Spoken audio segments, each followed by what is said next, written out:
My name's Deborah Watson, and my business is Matt Works Pilates Studio. And I've been in business for about, 25 years. Nice.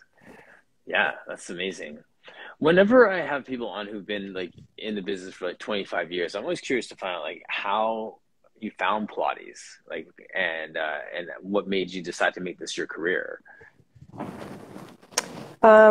Well, obviously that's a good question. It's kind of odd. When I was a senior in high school, I was graduating from college, I read about Pilates in Vogue, I think it was. Okay. And I was super intrigued by it, but it was like you had to go to New York at the time, and it was a lot. And they didn't really have a formalized program that I knew of at the time. So I sort of put that in the back burner. Went through college, I have a marketing degree, and then I started personal training. I got tired of being on a plane Monday through Thursday. That was a job that I had. Mm-hmm. And one of the constants in my life was exercise. So, I sort of put it out there, and I passed the training certificate. So this is a sign. And then in that process, they were doing at the time an article in the newsletter for the American Council on Exercise about the method versus Pilates. And that's when they had all the stuff that was going on with the trademark and all that. Yes. And I was intrigued. And being in Orlando, I thought, well, there's no one here. There's got to be no one here. Yes. And I looked, and there was a teacher here, and I thought, well, she's probably booked, and she was not booked at all. So I started taking lessons, and it's like Juanita Lopez said. She was my beginning systems teacher. I felt a calling. Like once I got involved with it, it was just, I'm sure you had a similar, from what I've read on your bio, experience.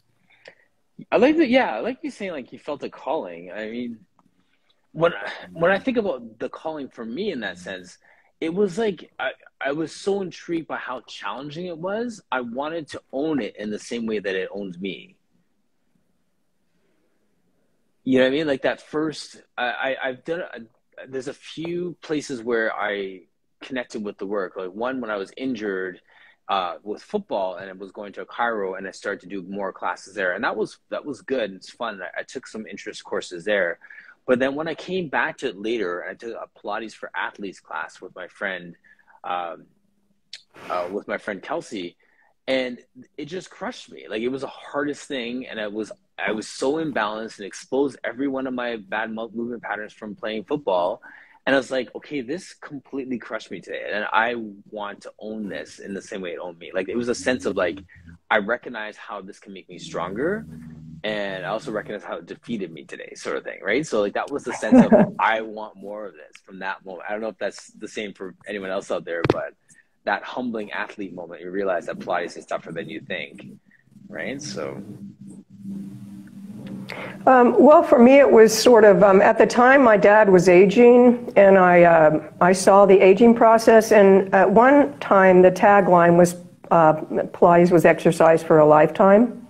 Yes. That was the marketing. And it resonated with me. And it's hard to describe. Obviously, I saw the change in my body. And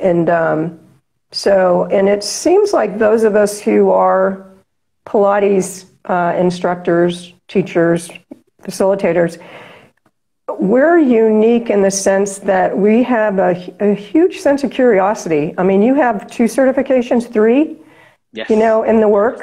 And I'm sure if someone did an informal survey, they'd find out that that's not really unique.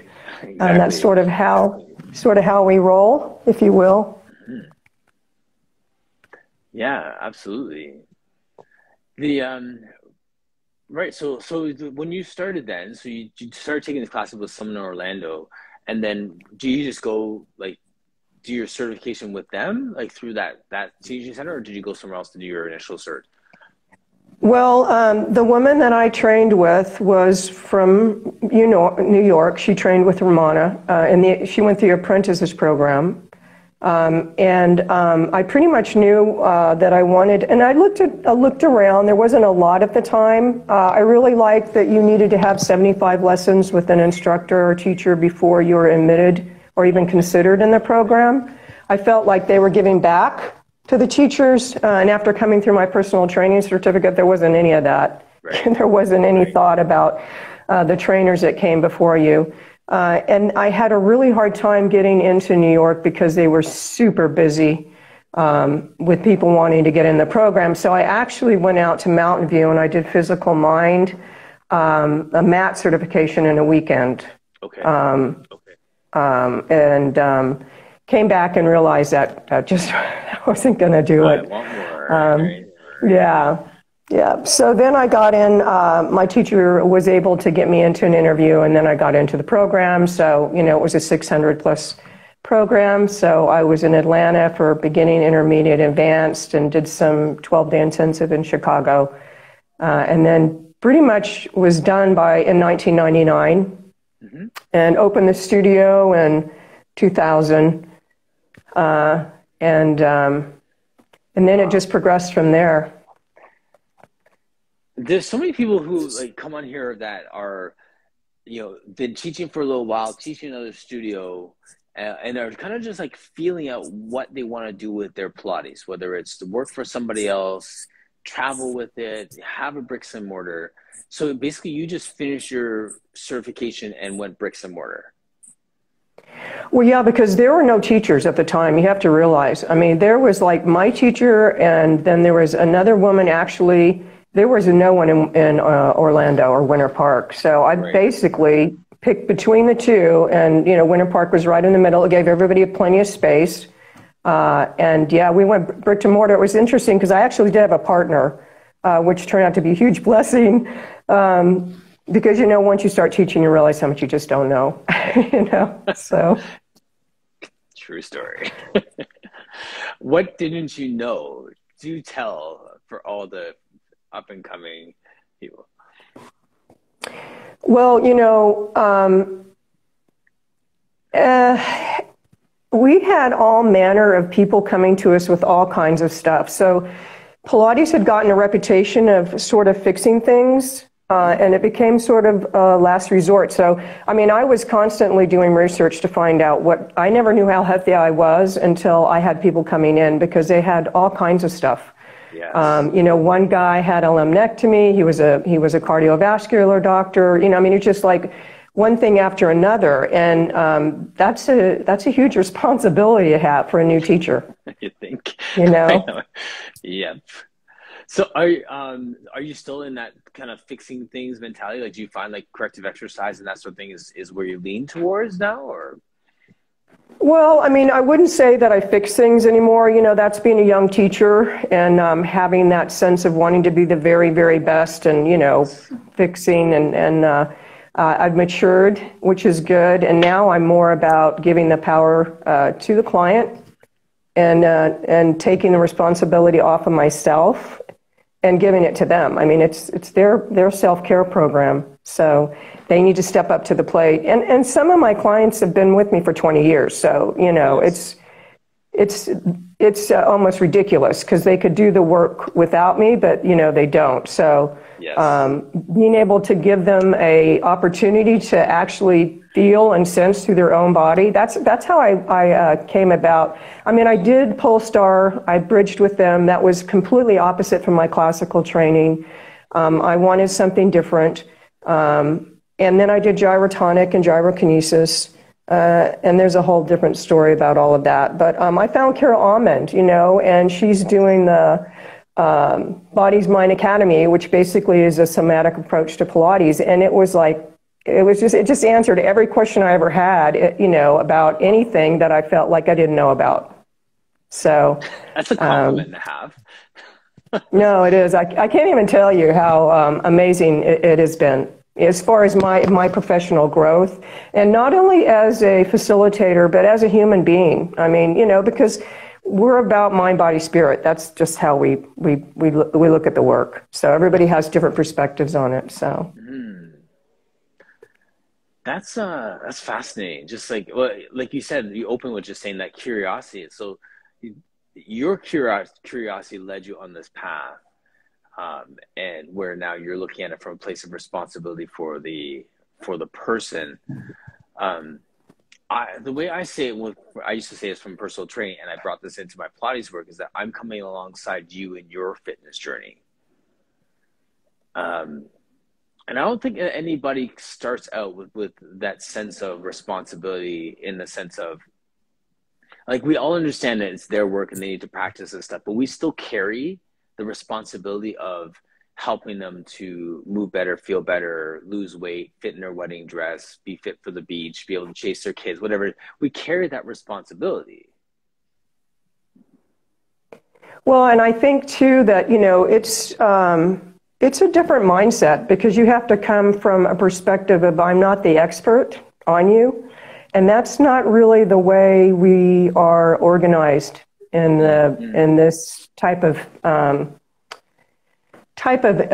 fitness PT type of thing. We teach, the way I'm teaching is more from a Socratic method, where I'm drawing it out from you. I'm not just feeding you, yes. Which is the only way I can be enriched with my own teaching, to want to do it for another 20 years. I mean, if I had to keep listening, Carol and I laugh. We're like, we get sick of hearing ourselves talk, Yes. You just get sick of hearing yourself talk. Yep. Who said that too? I think, was Younger was on here too. He says, like, it's boring just reciting the same exercises. Like, explore, ask some questions, like, just like get curious with the work, like, if for no other reason, for our own sake, right? Like, in a sense, right?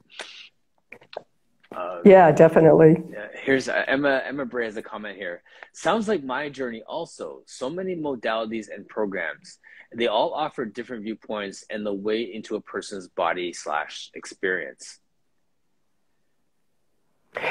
Yeah, and I've done so many other things, Egoscue, the Franklin method. I did,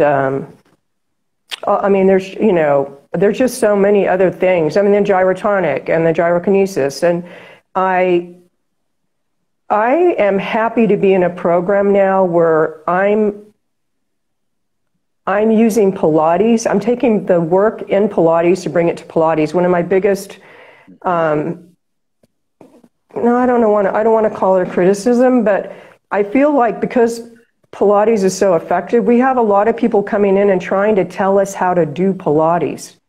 And because we are curious, we're open to that. We're open to having other perspectives. Well, you said the word expert, and there's that expert in the phrase that, like, being like, I'm the authority on your body, I know what's best, and let me show you the way. But then there's also like that subject matter expert. Like, I've invested a lot into this, so I hopefully can inform you and your body and give you some solutions for what you're coming to. Because, like you said, a lot of times Pilates is the last effort. They've gone to a massage therapist, they've gone to an osteopath, they've done personal training, they've done group fitness classes, and then they realize that they felt good after a Pilates class, and now they're coming back for that. So there's a sense of it being that last effort for them, and you happen to have all this invested knowledge in this one corner of the fitness industry, so you are an expert.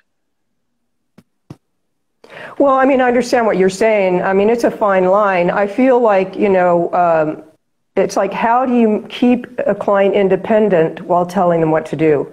That's the dichotomy. That's one of, that's the dichotomy. And it's easier. And some days I go in, I'm tired. It would be easier for me just to say, just do this, and, put your leg here and do that, and, push out, instead of saying, how does it feel? What's dropping, what's not dropping, how's everything, working today, and again, bringing up body's mind, I'm sorry, I'm just a huge fan of it.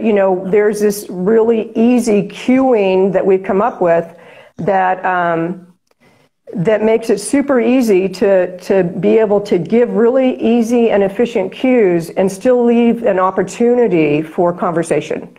So it's not always, me telling people what to do, and then whether you're an expert or, like you said, walking along with them. But that's and there's also that how they're going to put you on a pedestal. You know, you have to navigate all of that. Yeah, absolutely. It's great that you're bringing it up in that way, because I think we're always going to have that dance with all of our clients, with every single one, because they're going to see us in different ways, and we have to really, balance that out for everyone that comes in. And also, Deborah, to your point there, you're saying we also have to, like, it may not necessarily, how can I put this? The active listening part. There's so much work that goes into doing this effectively for the client. I was going to say correctly, but effectively is probably a better word, where there is a lot involved in that. There is listening and watching their body movement, asking questions, and all those things that keeps them educated on their body, educated on what the movement is supposed to look and feel like, as opposed to us just telling them what it's supposed to look and feel like. No, I mean, I agree with that 100%. And that's where, to me, the individuality comes in. And I do believe there's a lot of corrective work that happens just naturally, inherently in Pilates. If you've got everything, leveraged, and gravity and your breath and all that working, you're going to see people are going to be able to figure out where they need to move differently on their own, because something's either happening or it's not happening, or it's over happening, or whatever it is. And then when they walk out, they're still able to use that. Do you know what I'm saying? Absolutely. They're not going to, that was one of my biggest things, is people would do their work and then they'd get up and they'd walk out and they would be like, going right back to their patterns, if you will. Absolutely. And we all have them. That's the conversation I was having with my client this morning. Was the hope is that between our sessions that you're making those adjustments in the way that you sit, the way that you drive, the way that you are at your desk, the way that you hold your groceries, the shoulder that you have your purse on, whatever it is, so that when we get together, it's less and less work for us to get your body back into that alignment, or less and less work to get that body back to a place of relief if you're feeling some discomfort, because you are doing the work, you are aware and involved in that process. And it's not just my words that are getting you there, but your words from the inside out that are getting you there as well. So. Well, yeah, and I feel like also through the skills that are developed, as the skills get developed and the body becomes more uniform, and I don't mean uniform in a sense of everything is exactly the same, but it's the optimum that it can be for that body. Yes. Then you have to do less of that, because it remembers. The body will remember. Absolutely. I mean,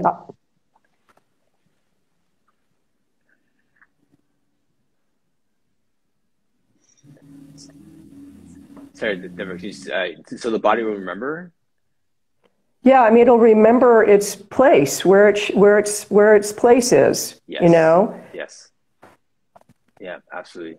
Flowboy 3485's comment says, "Always bringing the best minds in the business for us, no doubt." Hashtag thank you. Absolutely. Can you say a little bit more, Deborah? We were talking before, I was asking just like some of like what your message is for your people. And I love the phrase deep listening. Can you explain what that means? And like put some color to that phrase for me, please? Well, I'll have to admit that this is part of I've recently taken a mindfulness meditation teacher certificate, and that's one of the things we practice. And it's you had mentioned listening before, but you had used a different word as opposed to deep, and I can't remember what word it was. Active listening. So, and for me, deep listening, and I'm a word person too. I think words are very important, and it creates a space for that person to be able to be heard 100%. So active to me almost gives the impression of not being completely available to it, or deep listening is you're actually there with them as much as you possibly can be in the moment. So that's how that translates for me. I like that. I'd love to hear if someone else has a different understanding of that phrase, deep listening, or what they hear when they hear that phrase, deep listening. Just out of curiosity, I wonder how that lands for people. Because that's an interesting perspective on it. I like that, because it's like, it's giving more, like I've said in my intro, like you're giving more airtime to the person. Like you're not just like, okay, I heard it, now here's my point. It's like, okay, well, let's just stay with that for a moment. Let's hear a little bit more about that. Say some more, expand on that. Like, give me another definition of that. Like, you're giving them some breadth and some depth to what they just said.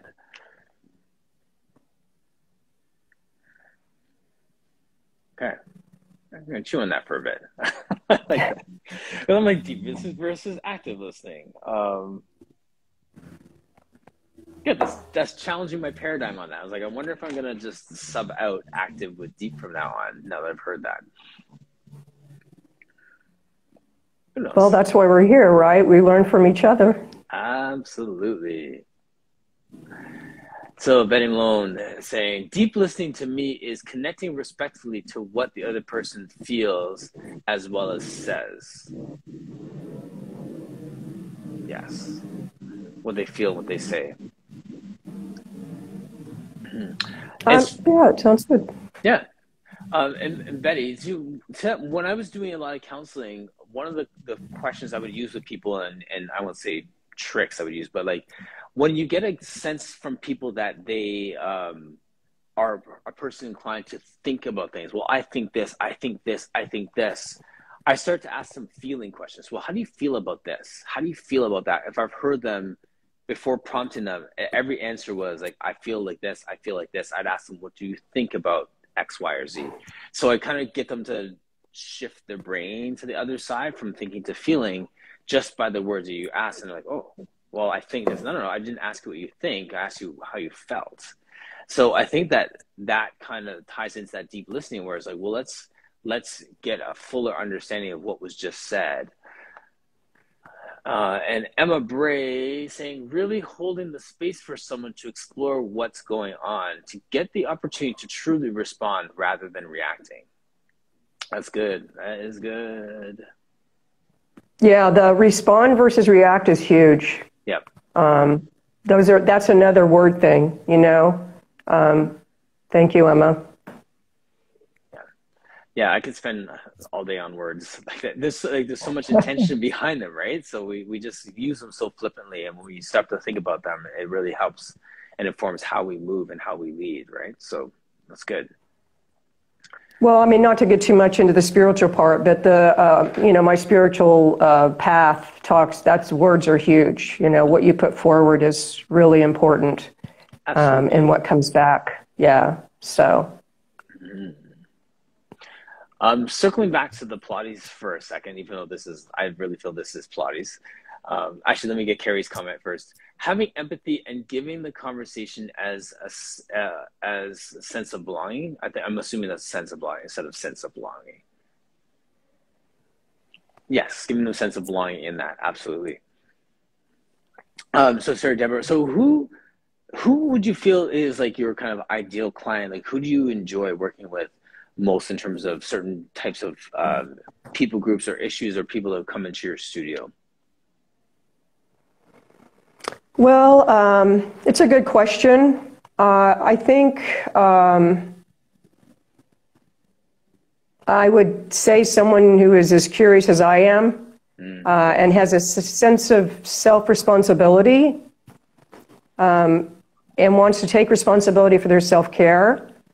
Yes. That would be like, that would be, and again, I'm more in the mental conditioning part of Pilates is sort of a big thing. Yes. Through Body's Mind Academy. So that's always a big thing. And the physical parts, they can always be, addressed But having the right mental attitude and conditioning is key in myself as well as the people, whoever walks through the door. Absolutely.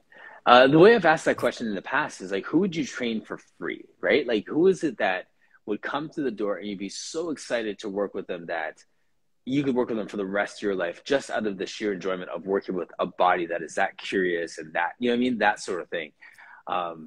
That is not that I would, well, there's times that I do that, but like that's, I think, how I measure what makes me come alive in this work and who my ideal client is. That person that they come in and are just so excited to see how they're learning and how they're owning their movement practice and how they're, you know, that sort of thing. Like there's certain people that come in like that make me excited. And that's my, I would train for free person. And then there's the other person who walks in and you are looking at how much time is left when there's 49 minutes left in the class. And you're like, okay, we can do this type of person. Right. So that's the thing. I just gonna, there's a comment here. Carrie's, oh yeah, it was a typo. So the toddler in her lap. Flowboy saying, in theory, this all falls under the umbrella of neuro-linguistic programming from my teaching perspective. Yeah, NLP comes into a lot of here. I know a lot of like personal trainers and people in movement that have leaned into those programs just to understand the body and how people think and move and connect, right? So, yeah. Good point. Yes. The other part we're talking about, I was going to say something earlier on it.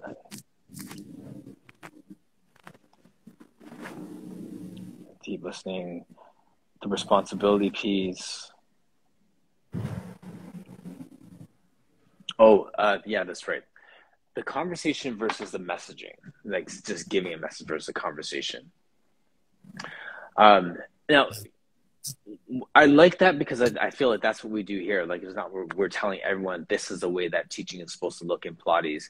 It's these conversations that help us to paint a picture of what it can look like for us as teachers and for the people that we work with. But from your perspective, what do you mean by that? Is conversation versus the message, like giving just a message? Well, I mean, for me, part of the somatic way is that I speak from a first-person perspective, and that's why I don't teach what I don't know, or let me say I don't teach what I don't sense. So I have to be able to feel it in my own body before I can actually be able to translate that to someone else in the sense that my experience, because everybody's experience of that movement is going to be different, right? So that would be how I would be looking at that part of it. So so say a little bit more about that. It means like you don't, like something that you don't sense, like you don't teach what you don't sense. What do you mean? Well, I mean, I have to be able to feel it in my own body, how the 100 feels, the opposition between the legs being at eye level and the rib cage pulling back, and that opposition and the glutes holding the legs and the scoop that naturally comes from the leveraging of the legs. All that I have to know how that feels in my own body before I can express that to someone else in a manner that I feel like they can understand it, if that helps at all. Yeah, it does. Yeah, no, absolutely. Yeah. So then what do you do when someone comes in with a condition that you haven't seen before, or you're familiar with the exercise, but you can't connect with how they're experiencing the exercise? Like how do you navigate those situations? Well, that's when you have a conversation, right? I mean, that's when you have a conversation and you say, you know, what are you feeling? And they say, I'm not feeling anything. And you're like, well, that's something. I mean, if they're not feeling anything, that's an indication. So you have room to go. And yeah, that's true. It's so funny because I have a client like that too, where you know I'll ask them to do something, and they'll do it correctly. I'm like, okay, do you feel that looks correct? Do you feel the difference? No. Okay, like you know what I mean? Like when they make the adjustments and they do it, but then they don't feel it. It's almost like they're just making the shape, but they're not making that connection yet. Yeah, that's what we call the gap. Okay. So like they can do it and they know it, but they can't feel it. And so that's just, then that means there's some more work to be done. I mean, that's all it is. So you figure it out. You have to ask more questions. You have to put them in different positions or whatever it is. You know, some people just don't connect as quickly as others. And in learning, sometimes that's the most frustrating thing for people, because they're like, I don't feel it, you know? And then you're like, that'll come, you know? That's why it's exercise for a lifetime. Yes. In my opinion. Yes. Yeah, Emma just put it as the awareness gap. Right. Yeah, it's an awareness, body awareness. That's the whole thing. It's all about that body awareness. I have to say, coming from the personal training world, that resonates with me, that awareness gap. I never heard that phrase for it, but it makes total sense. In the personal training world, it was easy for me to be like, okay, I need to regress an exercise to something that is manageable for them to feel that connection before progressing it up to the more complex version of that exercise. So when I came to the to the Pilates world, I really felt like there was a learning gap for me, in the sense that I had 10,000 exercises in my toolbox of personal training or fitness exercises, and I had 200 exercises in my Pilates repertoire, so to speak. So now when someone is doing an exercise and they're doing it correct but not feeling it, and there's that awareness gap, I was always concerned about the fact that I didn't have enough ideas or tools in terms of ways to regress an exercise, where to take them next, what to do in terms of the next step to regress an exercise for them to come back to a place of feeling that connection in their body. And that was my greatest fear going from personal training to Pilates, is that like my toolbox is now so small by comparison. I don't know where to go next or what to do next to help, help close that awareness gap. Well, and from from my training, that's where the skill sets come in, or your pre-Pilates, if you will. Yes. And so there's certain skills that you just go back and you keep practicing, and they're going to eventually get it. And then there's other, they bypass. You don't need to do that anymore. It's done. You know. Yes. When I had a certificate through Physical Mind, they were amazing about pre-Pilates. They were just right on with the pre-Pilates, but I felt like they never took it on to the full exercises. So. Yes.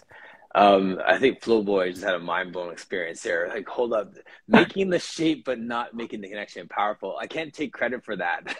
that's I cannot.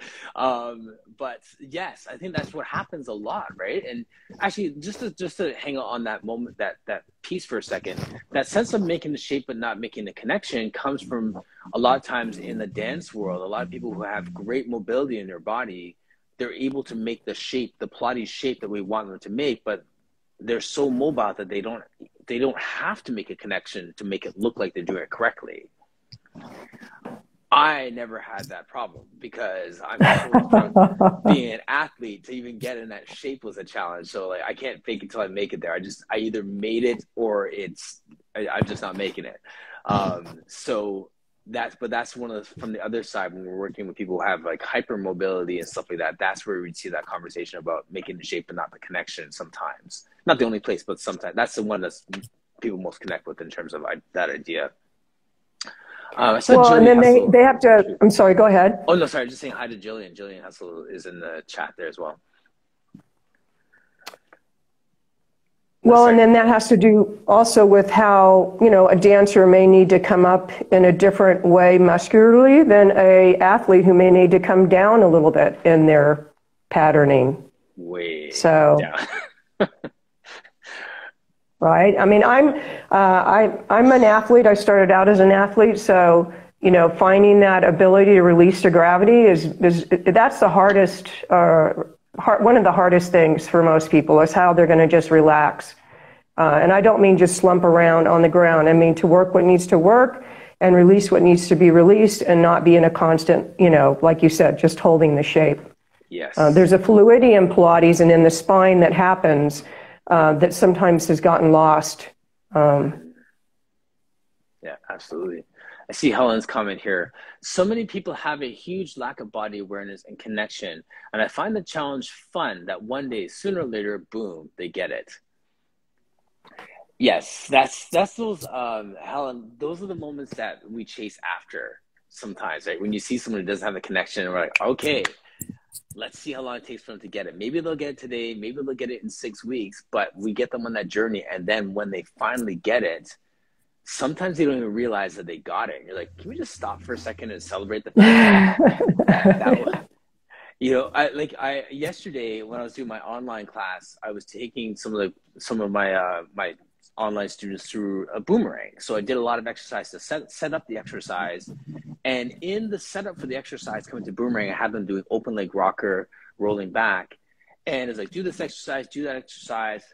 Can we just stop here for a moment and celebrate the fact that both of you did that excellently today? Like, you didn't fall out of it, like, and they didn't realize it because they were thinking, okay, we want to get this boomerang today. We got to figure this out. But en route to that exercise, they did another exercise better than they'd ever done it, which was something that we've been working on for a long time. But just in, you know what I mean? So like, it's funny when they made those connections to Helen's point there. It's like, it feels pretty good when they land at that, they get that awareness and the connections made and the shapes made at the same time. Yeah, that's why we do that's why I say that's why they pay us the big bucks, right? Right. I see Emma's comment here. That's my experience. It's a constant process of awareness and connection. Yeah, that's so good. Absolutely. Do you have any tricks? And the reason why I say tricks is that I love working with teachers who have been teaching for longer than me, because over time you get exercises, pre-Pilates exercises you've picked up along, like in your travels, that helped to get people to a place of connection. You don't have to say like all those different exercises, but have you found that over the years that you've gathered some like surefire exercise that usually get people to find that connection in something when they get lost or stuck on an exercise? Well, I mean, the way I have people find their spines and their bony landmarks, and so it's not really an exercise per se. Yes. It's just an awareness of where their spine is, and then, you know, they lean on something and there's a response or there's not a response, and then, like I said, and then you find out where you need to go. Yes. And what needs to be addressed.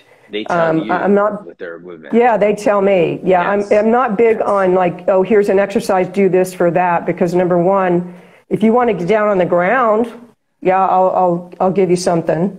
You hear what I'm saying? But I don't want to verbally try and then you're going back to that, me telling you what to do instead of you feeling what the response, not feeling, but feeling what the response is. If there is a response, how it happens, that kind of thing. Yes. Yes. Good stuff. I think, I appreciate this conversation, first of all, Deborah. It's 10:57. It went really quickly. But I can imagine that people walk into your studio and many other spaces too, where they think, okay, I'm just going to show up and you're going to be able to fix me. So let's go. And then they're shocked by the fact that they have to work as hard as they have to get it. And that they're not checking their body in for an hour, but they have to check into their body to figure this out. Well, I mean, that's a conversation you have. I mean, I have that conversation right when they come in the door. Yes. You know, I mean, I tell them that I'm not the expert on their body, and, you know, and some people it's not for them. They want to go to Club Pilates. That's fine. That's perfect. That's what they want to do. You know, I mean, it's a block and a half from me, and I can say, go, you know, I know a couple of teachers there. You're going to do fine there. So it's not for everybody the way I present the work. Yes. So, I mean, that's just, and there's plenty of business. Yeah. As far as I'm concerned. That's mature talk, right? Like, I mean, we don't have to try and be all things to all people. So, yeah. I just wanted to bring something up completely out of, you know, from what we've been talking about the conversations you had when you were talking about being on Nextdoor, which I absolutely love that app. It's just a really great way for people to get connected, like you said. But one of the things that I thought about when you were talking about, giving people a place for them to just express what they need to feel or say, is, and this comes from mindfulness meditation, is part of this particular meditation I do is eyes open. So it's completely different from what most people are used to, but it's practicing being comfortable, being uncomfortable. So yes. You're working, yeah, right? And so that's, I think, what happens a lot of times. We've lost the ability to be comfortable being uncomfortable. And we want to pull away from it, or we want to, lash out at it, or, whatever it is. So that just came to my mind when you were talking about that. And I just want to thank you so much for your efforts, because it's very valiant of you to step forward and become a part of the city council. Thank you. I appreciate that. And I like that phrase about like the ability to be comfortable being uncomfortable. That captures it. I really feel like that is it. And that even posting that was a good exercise for me to be uncomfortable, because like the comments that come through. Correct. Yeah. Some of them are uncomfortable. I know. Yeah. See, it's self-responsibility again. There it is. There it is. That's why we say the way you do Pilates is the way you do life, right? Yes. All right, Deborah. Thank you so much for your time. It was such an insightful chat. I'll tag you in the replay. So feel free to put it up there, or grab a soundbite or something. Just like you said, so many brilliant things that capture the essence of what you do and what happens in your studio. So, recycle it, use it as much as you can, because I think that there's more people who are just waiting to experience what you have to offer. Well, thank you. I really appreciate you asking me to be on. Yeah. Oh man, thank you so much. Have a great weekend. Thank you. And also thank you to all of you in your comments, to Emma and Helen and Flowboy3485. All of you had some great comments and contribute to the conversation. I appreciate all of you as well. All right. Thank you so much. Take care. Bye.